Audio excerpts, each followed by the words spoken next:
So we're here today in London for our first City Telecoms Association event.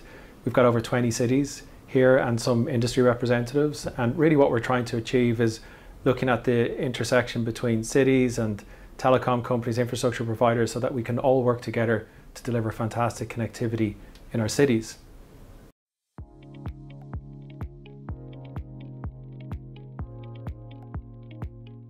This is particularly important, I think, for cities and the industry, in that we're kind of moving towards densification of telecom networks.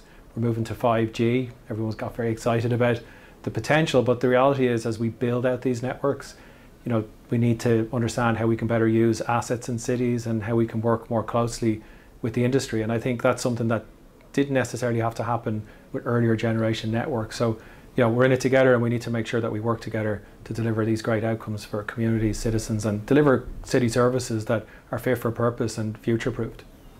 We know for a fact that cities around the world need more connectivity.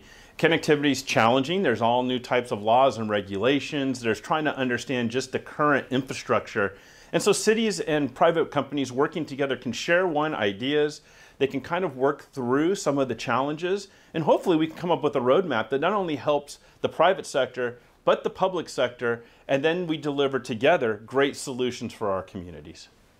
European telecom operators are in the business of rolling out at the local level access networks such as 5G and fiber, which means they're bringing it into the hands of the mobile users and into the houses of the fiber users. This is a local work per se.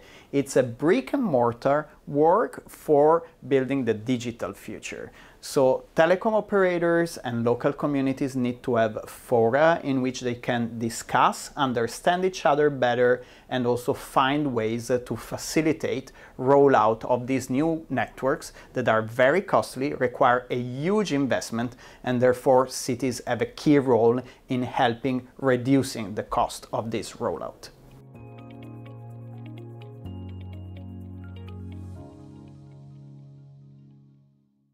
There's sharing in terms of policies and governance models that we can learn from each other in terms of accelerate investments in our cities, reduce the barriers, how we better share our assets to deploy these networks. For us in Dublin, and for lots of cities here on the roundtables and discussions, we want the investment in digital connectivity in our city, so we want to make it easier to get that investment, to reduce the barriers, to increase the speeds. And for industry, that has to be a good thing. But also from industry, we need to make sure that we're designing these networks in the right way, that we're not leaving people behind, that everyone can get connected, and that the aesthetics and the way they're being rolled out in cities actually looks okay, doesn't clutter the streets. And on top of that, then we just need to make sure that we're able to make case the benefits for citizens and communities, and tell them the story in terms of why this is important. Well, the city always wants more connectivity, more access, more community enrichment and connectivity. We also have to realize that we need the investment from the private sector. So working together, really focusing in on how we can collaborate and really bring a variety of services to our community. Cities are living a challenge of their own, which is the one of innovating their IT systems, their processes, cutting red tape.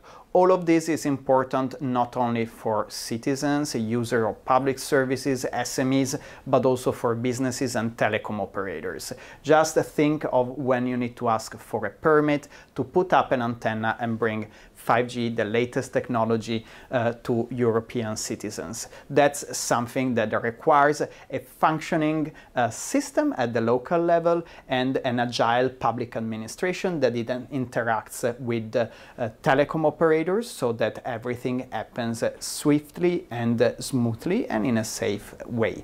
So that's where cities can make a difference in facilitating rollout of 5G and fiber. So I think there are two areas where, two primary areas where cities and the mobile industry can collaborate. So one, the city's desire to become smarter, so the smarter city initiatives, and the infrastructure, the digital infrastructure layer on top of the physical infrastructure layer of the cities is really critical to achieve those smart city goals. And the second one is the mobile industry's desire to roll out new generation technologies in cities, Therefore, cities have to help them in terms of making it easier to deploy new base stations, small cells, and fiber assets to the various infrastructure points. So we see that as a kind of the relationship between two parties where they can both benefit from this arrangement. So I think where cities can help the mobile industry is in two ways. One, to create the demand. So in terms of some of the smart city initiatives, to say where they think they're going to develop those smart city initiatives, whether it's advanced street lighting or advanced parking solutions, to make those demand solutions available to the mobile industry, as well as on the supply side, making it easier for mobile operators to deploy assets. So particularly in terms of planning permissions, in terms of right-of-ways, in terms of setting fees for accessing public infrastructure assets, and also following international guidelines on electromagnetic fields, etc. I think that's where setting up a very clear rules and providing certainty for those investments to happen would help both parties.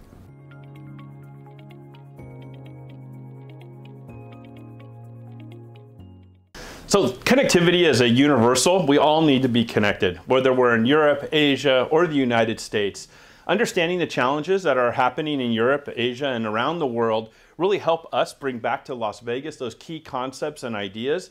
And then we can start developing maybe our own way, our own pathway to the future. So really having a worldwide view is extremely important in understanding not only telecommunications industry, what's going on around the world, but also bringing those new ideas, those thought processes back to the United States and specifically Las Vegas.